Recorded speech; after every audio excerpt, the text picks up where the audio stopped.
Este é o 125º ano desde a invenção da gelatina.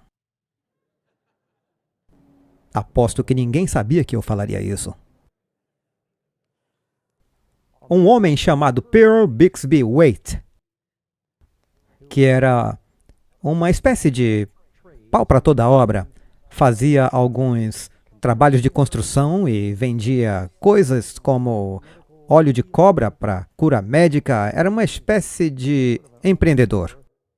Ele teve a ideia de misturar frutas em pó com gelatina e açúcar, e sua esposa batizou a criação de gelatina. Bem, ele achou que realmente tinha descoberto algo, então começou a tentar vender.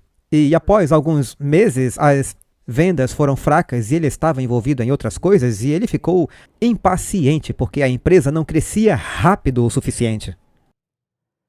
Então ele encontrou um senhor chamado Arthur Woodward, que concordou em comprar a patente da gelatina por $450.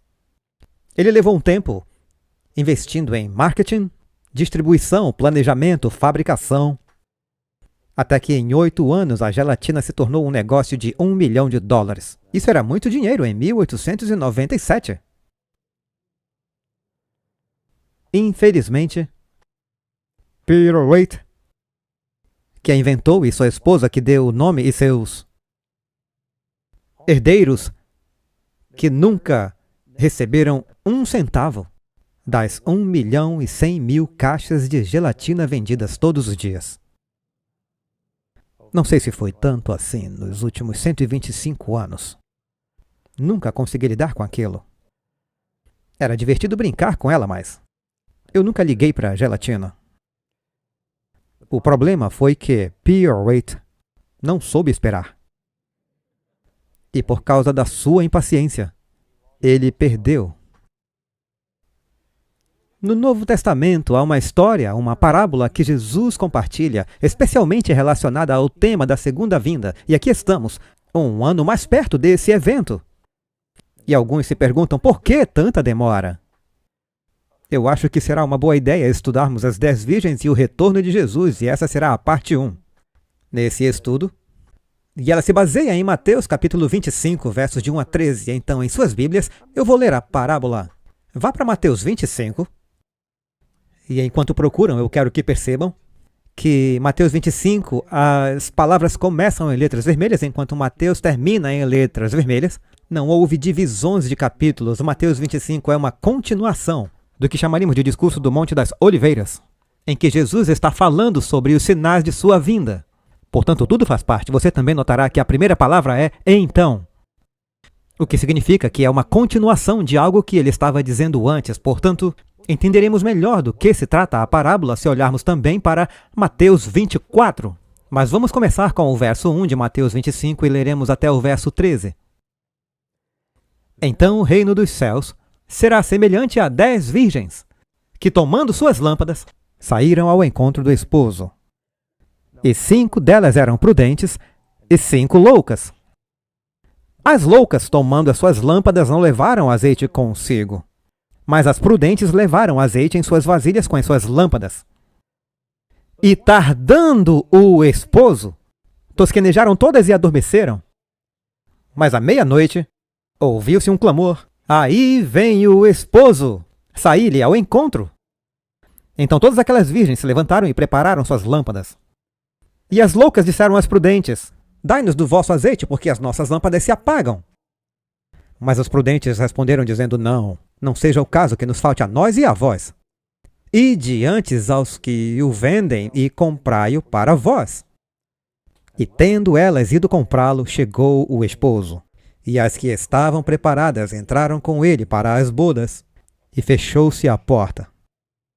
E depois chegaram também as outras virgens, dizendo: Senhor, Senhor, abre-nos! E ele respondendo disse: em verdade vos digo que não vos conheço. Vigiai, pois, porque não sabeis o dia nem a hora em que o Filho do Homem há de vir. É uma parábola muito importante porque você está na história. está falando de pessoas que professam acreditar em Jesus, mas algumas creem e outras não. Umas são sábias, outras tolas. E eu creio que nenhum de nós quer estar na segunda categoria e, portanto, é importante que estudemos isso. E ela trata especificamente do tempo em que estamos vivendo agora. Agora, você só encontrará essa parábola no livro de Mateus. Você a encontra em Lucas, capítulo 21, capítulo 17, trechos do discurso do Monte das Oliveiras, onde ele fala sobre a sua segunda vinda. Você a encontra em Marcos, capítulo 13, mas esse é o único lugar em que essa parábola específica aparece. Portanto, é necessário que haja alguma explicação à medida que prosseguimos. A propósito, há uma citação interessante no livro Parábolas de Jesus, aquela clássica página 406 que fala sobre as parábolas. Ele contou a seus discípulos a história das 10 virgens, ilustrando a experiência da igreja que viverá pouco antes de sua segunda vinda. Portanto, isso se aplica àqueles que viveram pouco antes da sua segunda vinda. Isso está claro a partir da parábola no contexto. Você precisa entender algo sobre um casamento judaico que era muito diferente, e eu me refiro a um casamento judaico na época de Jesus porque eles evoluíram ao longo dos anos. Nos tempos bíblicos, na época de Cristo, quando duas pessoas iam se casar, não era um evento rápido, elas não iam a uma capela de casamento drive-thru de Elvis Presley em Las Vegas. Em primeiro lugar, em grande parte era organizado pelos pais.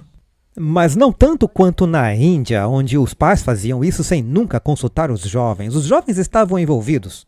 Você encontra isso no livro de Juízes, quando Sansão chega aos seus pais e diz: "Vou encontrar uma garota, traga ela para mim." Mas teve que passar por seu pai. E tanto o pai da noiva quanto do noivo são mencionados na história de Sansão porque foram essenciais na organização do casamento. Parte da razão para isso é que o noivo tinha que pagar um dote e o pai do noivo estava envolvido nisso. Portanto, uma vez que se decidia que os dois seriam um bom partido, os pais se encontravam, acertavam o valor do dote e então realizavam a primeira parte do casamento, que era separada por até 1 ano da segunda parte do casamento.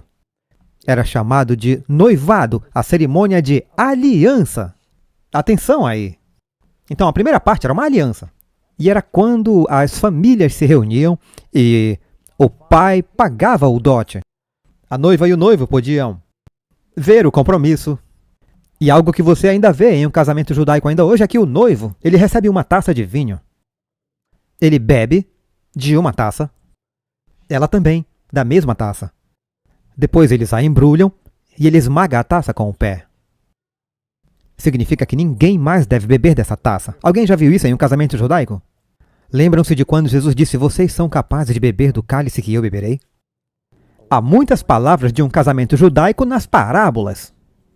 Então, depois que o pacto era feito, eles não saíam correndo para a lua de mel. Esse era o noivado, o pacto. Agora ele tinha que ir embora e se preparar. E ele voltaria para a casa de seu pai e construiria um lugar longe de seus pais, mais perto, geralmente na propriedade ou nas proximidades. E a Bíblia diz que o homem deixará seu pai e sua mãe e se unirá à sua esposa. Era aí que o rapaz se mudava. E geralmente, em algum lugar próximo à fazenda, ele construía sua própria casa, o que podia levar algum tempo, e ele tentava plantar seus próprios campos e se estabelecer. E ela nunca sabia exatamente quando ele terminaria, mas geralmente havia algum aviso. Depois ele vinha buscar a noiva e levá-la de volta para a casa de seu pai. E essas virgens iriam encontrá-los, elas eram as amigas, as damas de honra, e elas iriam com a noiva e iluminariam o caminho. Geralmente faziam isso à noite, porque geralmente fazia calor, era uma sociedade agrícola e era uma época de festa. Então, quando Jesus contou essa parábola, todos entenderam. Agora nós precisamos saber mais sobre isso para entender o contexto do que ele estava falando. Então, ele a levava de volta à casa do pai e a festa de casamento podia durar até 7 dias. Lembram da história de Jacó? Houve uma festa de casamento de 7 dias e finalmente ele entrou na tenda, na morada de sua noiva, e eis que era Lia, mas esse é um outro sermão. Então o pai disse: "Bem, você também cumprirá os 7 dias por Raquel, e eu lhe darei as 2 moças." E você lembra da festa de Sansão? Teve um enigma durante os 7 dias da festa. Então era muito comum ter entre 5 e 7 dias de festa. Com esse pano de fundo, vocês podem entender. Eu fiz uma pequena pesquisa ao me preparar para essa mensagem e fiquei surpreso ao saber que, bem, nos tempos bíblicos, quando se casavam, normalmente, as moças se casavam bem jovens, entre 12 e 15 anos, e achavam que estavam na idade de se casar. E os rapazes talvez alguns anos mais velhos. E podemos pensar que isso é muito irresponsável, mas qual estado você acha que tem as leis de casamento mais jovens da América do Norte? Massachusetts. Isso também me surpreendeu. Moças com 12 anos e rapazes com 14, mas isso não acontece com frequência, porque se um rapaz tiver 17 anos e casar com uma garota de 12, isso se chama... Sim, é contra a lei. Então, eu só achei isso interessante, mas eles normalmente se casavam muito jovens nessa época. E uma coisa que notaremos agora ao analisarmos os diferentes símbolos da parábola é que temos as virgens sábias e as virgens tolas. Antes de mais nada, vamos dar uma olhada no número 10. O que isso significa? Não temos certeza se o 10 é exatamente o número perfeito na Bíblia. É um dos números usados, é claro, para os 10 mandamentos. Joséfo nos conta que, de acordo com a lei judaica, como os judeus estavam espalhados pelo Império Romano, eles não podiam celebrar a Páscoa a menos que tivessem 10 pessoas na comunidade que fossem judaicas. E eu li em outro lugar que um casamento judaico precisava ter pelo menos 10 pessoas presentes para ter testemunhas suficientes. Portanto, embora sejam 10, eu não tenho certeza. Quando ele diz que havia 5 sábias e 5 tolas, não significa que 50% dos cristãos professos estão perdidos. Eu acho que Jesus divide ao meio assim como ele fez quando disse: 2 homens estão no campo, um é levado, outro deixado, ou seja, meio a meio. 2 moendo, uma é levada, outra fica. 2 homens dormindo, um é levado e o outro fica. Basicamente, ele está dizendo, não se sabe se eles estão fazendo as mesmas coisas externamente. Essas moças, todas têm lâmpadas. Todas elas sacrificaram tempo para vir ao casamento. Provavelmente todas estão usando roupas semelhantes. Portanto, em todos os aspectos, elas pelo menos sabem sobre a noiva e as pessoas do casamento. Elas parecem iguais, mas há uma diferença. Vamos descobrir mais a respeito. Então,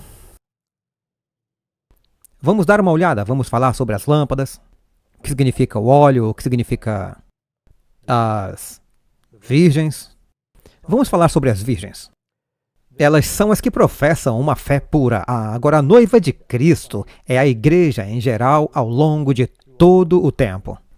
Esses são os crentes com os quais Cristo se casará no final dos 1000 anos. Lembram da parábola que Jesus nos conta? Como ilustração em João 14. Na casa de meu pai há muitas moradas. Nós usamos a palavra mansão, mas na verdade são moradas. Eu diria câmaras de casamento. Ele disse, eu vou preparar-vos lugar para vocês. Ele sabia exatamente o que estava falando. E se eu for e preparar um lugar para vocês, eu voltarei e os receberei para mim mesmo. É aí que ele recupera sua noiva, leva-a de volta para o casamento. A noiva, quando ele vem, são os crentes de todos os tempos, os vivos que permaneceram e os ressuscitados. Então todos os crentes estão ali, certo? Traz de volta à casa do Pai para essa grande festa e celebração, e Apocalipse também confirma isso. Você pode ler que uma mulher é frequentemente simbolizada como uma igreja. Jeremias 6, verso 2. Eu comparei a filha de Sião a uma mulher amável e delicada. Lemos em Apocalipse capítulo 14, verso 4. Estes, os 144.000, são os que não se contaminaram com mulheres, pois são virgens. São os crentes salvos, mas a palavra virgem é usada. Esses são os que seguem o Cordeiro onde quer que ele vá. O que qualifica as virgens sábias? É muito fácil se confundir aqui. Eu lembro de quando eu comecei a ler a Bíblia, eu pensava que ela era chamada de King James Virgin. Mas alguém me corrigiu. São elas que seguem o Cordeiro aonde quer que ele vá. Elas foram redimidas dentre os homens, sendo as primícias do Cordeiro para Deus. Aqui diz que 5 eram sábias. A palavra 5 aí é penta. É como o pentágono, 5 lados. Pentecostes, 50 dias após a Páscoa. Então, penta significa 5 e diz que elas são phronimos, que é a palavra grega para sábio, que significa sensato, sábio, de bom senso. Portanto, 5 delas são phronimos. Mas o que é ser sábias? O que quer dizer quando diz que elas são sábias? Como elas são diferenciadas das outras? Salmo 19, verso 7. A lei do Senhor é perfeita e converte a alma. O testemunho do Senhor é seguro e faz sábios os simples. Há uma mulher em Apocalipse 12 que diz que ela guarda os mandamentos de Deus e o testemunho de Jesus, certo? Ela tem a lei e o testemunho. Diz aqui em Salmo 19, verso 7, que elas são sábias. Os que obedecem são sábios. Jesus disse que o sábio é aquele que constrói sobre a rocha. Quem é ele? Aquele que ouve minhas palavras e as pratica, porque o tolo também ouve as palavras, mas não as pratica. Então essa também é uma distinção entre as virgens sábias e as tolas. E então diz que 5 eram tolas, e a palavra tola em grego é moros. A propósito, é de onde vem idiota ou imbecil. E como você deve imaginar, significa estúpido, sem noção, cabeça oca. É quando alguém decide algo de forma totalmente irresponsável e irracional. Ou seja, imagine você ir ao casamento do noivo à noite e não levar óleo para sua lâmpada. É como dizer, eu vou explorar a escuridão, vou levar minha lanterna, mas não vou levar pilhas. Falta inteligência? É o que Jesus está dizendo. Mateus capítulo 7 diz, quem ouve estas minhas palavras e não as pratica é insensato. Tito 3:3. Porque nós mesmos éramos loucos, desobedientes. Quem são os loucos? Digam. Os desobedientes. Eles sabem o que Deus quer, mas não obedecem. Enganados, escravizados por paixões e prazeres. Portanto, as virgens representam, claro, a igreja. Em geral, aí você tem os sábios e os tolos, que são os cristãos professos. Quem é o noivo? Jesus, concordam? Tudo bem, mas vamos às Escrituras. Algumas pessoas não conhecem a Bíblia e não sabem disso. Lucas 5:34. E ele diz, podem os convidados do noivo jejuar enquanto o noivo está com eles? Jesus está se referindo a si mesmo. 2 Coríntios 11, verso 2. Paulo diz, porque estou zeloso de vós com zelo de Deus, pois tenho-vos preparado para vos apresentar como uma virgem pura a um marido, a saber, Cristo. Claramente, a noiva sendo apresentada a Cristo, que é o noivo. Portanto, não precisamos nos questionar sobre isso. Agora vamos para a lâmpada. Essa é uma parte muito importante da parábola. O que é a lâmpada? Tem algo que eu vou fazer para ilustrar isso um pouco e mostrar a vocês. Salmo 119, verso 105. Tua palavra é o quê? Lâmpada para os pés e luz para o caminho. Traga a minha lâmpada aqui, por favor. Tragam a lâmpada. Aqui está. Vejamos outro verso a respeito. Provérbios 6, verso 23. Aqui diz que o mandamento é uma lâmpada e a lei uma luz. Então, o que é a lâmpada? Nos tempos bíblicos, agradeço ao pastor Ross por ter me emprestado a sua lâmpada. Eu a vi na prateleira do seu escritório e pedi emprestada. E ela não estava com o pavio. Daí eu trouxe o meu. Mas minha primeira experiência falhou totalmente. Eu usei um cadarço de nylon e ele não queimava, por mais que eu o mergulhasse no óleo. Sabem que tipo de óleo eu usei? Azeite de oliva virgem. Não era para fazer sentido? Então isso é muito comum. Quando você vai a Israel, eles lhe dão uma dessas lamparinas, que é o que eles usam e são comuns em muitas partes do mundo. E o que eles fazem? Bem, eu rasguei uma camiseta de algodão que dá mais certo. E ela é embebida no óleo. E quando você quer diminuí-la, como se fosse dar um cochilo, já que o noivo está demorando, é só fazer assim e ela queima menos. Depois, quando ouvem o som de que o noivo está vindo, elas puxam e a luz aumenta. Também são chamadas de tochas e tinham tamanhos diferentes. Eu acho que para um casamento elas usavam uma maior que precisava de mais óleo. Claro que quanto mais brilhante, mais óleo ela usa, certo? Ela pode até não parecer grande coisa aqui no estúdio, mas se vocês tiverem uma noite escura em algum lugar, ela vai ajudar bastante. Bom, vamos deixar queimando aqui. Eu só queria que vocês visualizassem algo do tipo. O que eles usavam naquela época? Essas eram as lâmpadas que eles usavam nos tempos bíblicos e havia azeite de oliva dentro delas para ajudar a iluminar. Salmo 119, 130. A entrada da tua palavra dá luz. Portanto, todas as virgens têm uma lâmpada, não é? O que é a lâmpada? A Bíblia. E não tem muita gente por aí com Bíblias? E basta isso para ser salvo? Ter uma Bíblia? Todas foram para o lugar onde se reuniram para o casamento. Então, para ser salvo, basta se reunir com as outras virgens que dizem estar esperando pelo noivo. Estavam todas ali, mas todas foram salvas?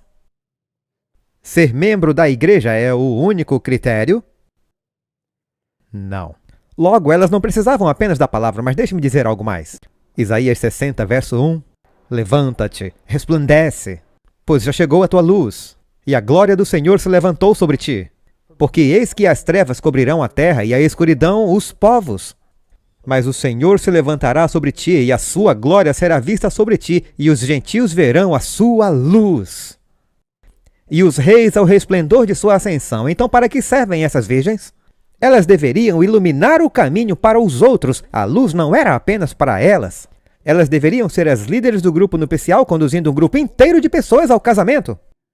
Portanto, os cristãos na igreja deveriam sair e conduzir outras pessoas a Cristo, o noivo. Amém? Lucas 12, 35. Jesus nos admoesta que as vossas cargas estejam cingidas e as vossas lâmpadas acesas. João 8, 12. Jesus disse: Eu sou a luz do mundo. Quem me segue não andará em trevas, mas terá a luz da vida. Portanto, a lâmpada é a palavra de Deus. E o que é o óleo? É o Espírito Santo. Vamos ler alguns versos a respeito. 1 Samuel 16, 13. Então Samuel tomou o chifre de azeite e o ungiu no meio de seus irmãos, e o Espírito do Senhor se apoderou de Davi daquele dia em diante. Quando ungiam um rei ou um sacerdote, era um símbolo de que Deus lhes daria o Espírito em uma medida especial para realizar o trabalho para o qual haviam sido chamados. Jesus recebeu uma unção especial do Espírito Santo quando começou o seu ministério? Sim. Também podemos ler em Êxodo 30, verso 31. E falarás aos filhos de Israel, dizendo: Este me será o óleo sagrado da unção por todas as vossas gerações. Santo é e será santo para vós. O homem que compuser um perfume como este, ou dele puser sobre um estranho, será extirpado do seu povo. Foi dada uma fórmula encontrada no livro de Êxodo, na qual eles faziam esse óleo especial para a unção e usavam o que chamaríamos de azeite de oliva virgem, mas esse era puro. Depois acrescentavam um pouco de mirra e talvez um pouco de incenso e outras coisas e faziam essa receita com esse óleo, e todos os ingredientes têm um simbolismo especial para eles. Esse óleo era usado para ungir coisas sagradas, que eram reservadas para Deus. Portanto, tudo que era ungido com esse óleo era santo, não deveriam usá-lo para mais nada. Ele ungia todos os móveis do santuário com o óleo santo da unção. E Deus quer nos ungir com esse óleo. Os sacerdotes Arão e seus filhos foram ungidos com o óleo santo da unção. Ele nos quer como nação de reis e sacerdotes. Que sejamos ungidos com esse óleo e cheios do Espírito para que as luzes estejam acesas. Havia uma lâmpada no templo? Havia. E essa lâmpada queimava sem óleo? Vocês sabem por que os judeus comemoram o Hanukkah? O Hanukkah é antigo e você não encontrará na Bíblia, mas está na história judaica. O Hanukkah remonta a uma época em que os reis gregos estavam proibindo a prática da religião judaica e cercaram o povo Israel. E eles ficaram sem óleo para a lâmpada do templo. Mas a luz não parou de queimar por 8 dias e continuou queimando até eles conseguirem mais óleo. E dizem que foi um milagre a lâmpada continuar acesa. Eu tive um carro assim. Uma vez eu fiquei sem gasolina e eu orei e ele andou 110 km sem gasolina. E isso foi um milagre, ou o medidor estava quebrado. Mas eu acredito no milagre. Zacarias 4 fala sobre duas oliveiras que estão ao lado do trono de Deus, uma à direita e a outra do lado esquerdo. Oliveiras quer dizer que o óleo é fornecido. Então ele me respondeu, verso 6, Zacarias 4:6, e respondeu-me dizendo: esta é a palavra do Senhor a Zorobabel, não por força nem por violência, mas pelo meu espírito. Aquele óleo representa o espírito. Agora, eu tenho uma lâmpada. Eu posso tacar minha Bíblia nas pessoas para que elas se salvem? Eu posso simplesmente lê-la e automaticamente serei salvo? Quem escreveu a Bíblia? Deus. Portanto, você não precisa apenas da palavra de Deus, mas também do Espírito Santo para entender e viver as palavras da Bíblia. Precisamos do Espírito mais do que nunca. 1 Coríntios 2:11. Assim também, ninguém sabe as coisas de Deus senão o Espírito de Deus. Portanto, é o Espírito de Deus que faz com que a palavra de Deus ganhe vida em nossas vidas. Caso contrário, teremos uma lâmpada sem luz. Concordam? No livro Parábolas de Jesus, na página 408, sem o Espírito de Deus, o conhecimento de sua palavra de nada adianta. A teoria da verdade sem o acompanhamento do Espírito Santo não pode vivificar a alma ou santificar o coração. Eu conheço ateus que leem a Bíblia com o único propósito de argumentar. Eles não têm intenção de acreditar nela, mas eu conheço alguns que se converteram fazendo isso. Porque o Espírito Santo falou e eles ouviram. Mas há quem leia a Bíblia e não é convertido e adora discutir ou estudá-la para saber a história ou o que quer que seja. Você precisa do Espírito Santo. Agora, se você tem o Espírito de Deus e você possui essa luz, como isso será mostrado? O fruto do Espírito é amor, alegria, paz. Veja em Gálatas capítulo 5, verso 22. Longanimidade, benignidade, bondade, fidelidade, gentileza, domínio próprio. Como deixamos nossa luz brilhar? Você lê a palavra de Deus, por meio do Espírito de Deus, você vive a vida de Deus. E você tem os frutos do Espírito em sua vida. Portanto, logo de cara, você vê uma grande diferença entre as virgens sábias e as virgens tolas. Uma tem reserva de óleo e está vivendo a vida de Cristo em sua vida. Bem, eu estou olhando para o relógio e me sinto confortado com o fato de que será pelo menos uma série de 2 partes, portanto eu vou concluir com esse pensamento. Diz que, enquanto o noivo se demorava, todas cochilaram e dormiram. Parece que já faz muito tempo que Jesus prometeu que viria rapidamente. No último capítulo da Bíblia, ele diz 3 vezes, eis que venho sem demora. Isso foi há 2000 anos, mais ou menos. Por que tanta demora? Bem, parece que ele se atrasou. Perceba 2 vezes. Em Mateus 24 e 25, lembre-se que se trata de um único sermão. Ele fala sobre um aparente atraso. Por quê? Porque foi durante o tempo de atraso que a diferença entre a sábia e a tola foi vista. O tempo de atraso é um teste. Vejamos algumas passagens para ilustrar isso. Habacuque, capítulo 2, verso 3. Porque a visão é para um tempo determinado, mas no fim falará e não mentirá, ainda que tarde. O que significa tardar? Parece estar atrasado. Se tardar, espera-o. Espera-o. Já ouviram isso? George Washington disse aos seus soldados na época em que demorava para carregar uma arma: não atirem enquanto não virem o branco dos olhos deles. Não desperdice munição, atirando porque está assustado. Esperem até estar perto o suficiente para atingir o inimigo. Isso não é fácil quando se está com medo. Espere. Não tardará. Certamente virá. Espera um pouco, ele acabou de dizer ainda que demore, e depois ele diz que não tardará. A única maneira de entender isso é que, embora pareça que ele esteja atrasado, ele não está. É por isso que Jesus nos disse várias vezes nessa parábola que ninguém sabe o dia nem a hora. Mais uma passagem, 2 Pedro capítulo 3, verso 2. O profeta aqui diz que vocês se lembrem das palavras que os santos profetas falaram no passado, como em Habacuque, e no mandamento de nosso Senhor e Salvador que os apóstolos lhes ensinaram. Antes de tudo, saibam que surgirão escarnecedores nos últimos dias, dizendo: o que houve com a promessa da sua vinda? De onde vêm esses escarnecedores? Do mundo? Não, o mundo sempre zombou. Mesmo dentro da igreja. Alguns zombarão e dirão: sim, sim, ele está vindo, a gente já sabe disso. Especialmente na igreja onde A segunda vinda está embutida em nosso nome. Isso seria uma pena. Se as pessoas que têm o nome adventista deixarem de acreditar e se animarem com a expectativa e a iminência de sua vinda, ou então você realmente perderá o Salvador em sua alma quando isso acontecer. Pedro disse: escarnecedores virão, segundo suas próprias concupiscências. Não mencionei mais uma razão para eles escarnecerem, porque andam segundo suas concupiscências. Dizendo: onde está a promessa da sua vinda? Pois desde que os pais dormiram, todas as coisas continuam como eram desde o princípio da criação. Acabamos de sair de um feriado em que foi chamado de espelho de voo. Todos os voos cancelados. E foi um caos. Karen e eu estávamos voando no meio disso, mas voamos no dia de Natal e, portanto, o nosso voo não foi cancelado. Mas de volta para casa atrasou. Mas muitos que estavam indo para o programa do GYC tiveram que ir de carro porque simplesmente não conseguiram outro voo. Foi um desastre. Normalmente, quando você entra no avião e ele está um pouco atrasado, e isso aconteceu semana passada, na volta para casa, o piloto diz: sentimos muito, pedimos desculpas por estarmos saindo tarde, mas incluímos um atraso na programação e você ainda chegará no horário.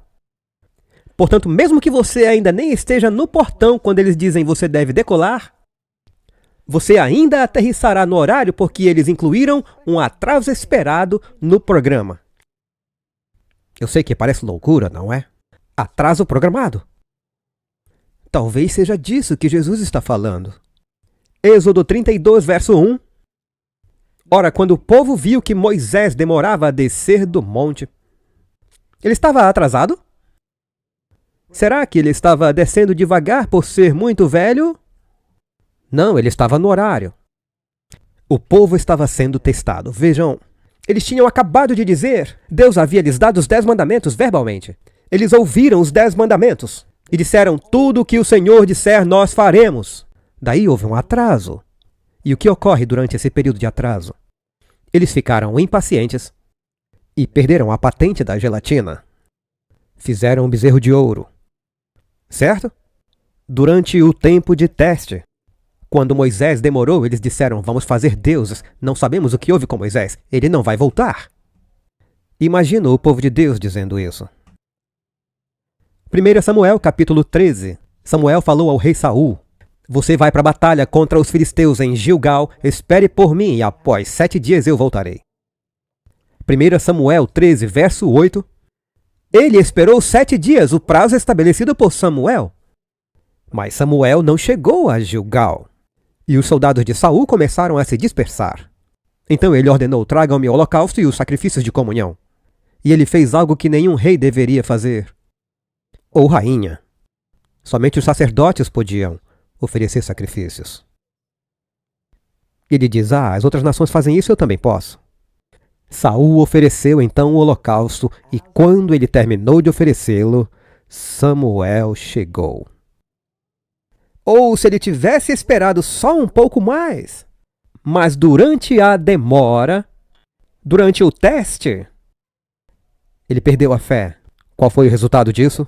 Samuel disse: você agiu de forma insensata. Existem as virgens sábias e as insensatas, não? Samuel disse a Saul: você agiu de forma insensata. Você não guardou o mandamento do Senhor, seu Deus, que separa o sábio dos tolos, que ele te ordenou. Pois agora o Senhor teria estabelecido o seu reino sobre Israel para sempre. Ele receberia uma recompensa eterna. Mas agora o seu reino não continuará. Ele perdeu a coroa, perdeu o reino porque perdeu a paciência. Ele deixou de acreditar que o profeta viria. Isso pode se repetir nos últimos dias. Hebreus 10, verso 37.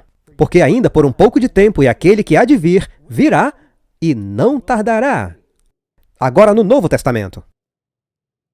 Agora o justo viverá pela fé. Mas se alguém recuar, minha alma não tem prazer nele. Nós, porém, não somos dos que retrocedem para a perdição, mas dos que creem para a salvação da alma. Veja que no final de Mateus 24, pouco antes de ele contar a parábola das 10 virgens, ele encerra com outra parábola. Mas se aquele servo mau diz em seu coração: meu senhor se demora, onde ele diz isso? No coração. Mas isso começa a se manifestar em sua vida. E então ele começa a bater em seus conservos e a comer e a beber com os beberrões. O senhor daquele servo virá num dia em que ele não espera e numa hora que ele não sabe. Ele o punirá severamente e lhe dará lugar com os hipócritas, onde haverá choro e ranger de dentes. Eis alguém aqui, são os servos. São professos seguidores. Mas eles dizem, está demorando. Sabe que é durante a demora que às vezes é possível saber se alguém ama uma pessoa ou não. Por que o Senhor não veio ainda? Porque Ele nos ama. A Bíblia nos diz que Ele não quer que ninguém pereça. Imagine uma mãe se preparando para deixar o cais e seus filhos estão ali e ela diz ao capitão, espere. E ela faz tudo o que pode para persuadir o capitão a esperar, porque ela ama os seus filhos. Portanto, é realmente um teste de amor. Para ver quem vai resistir, quem vai esperar. Amigos, estamos vivendo esse tempo. Eu creio que o Senhor virá em breve. Eu acredito que estamos vivendo em uma época em que essa aparente demora está testando a fé das pessoas. E muitos estão fazendo como os filhos de Israel e como o rei Saul, fazendo concessões. Porque estão perdendo a fé. Temos que segurar. Jesus disse, se você colocar a mão no arado, não largue, segure.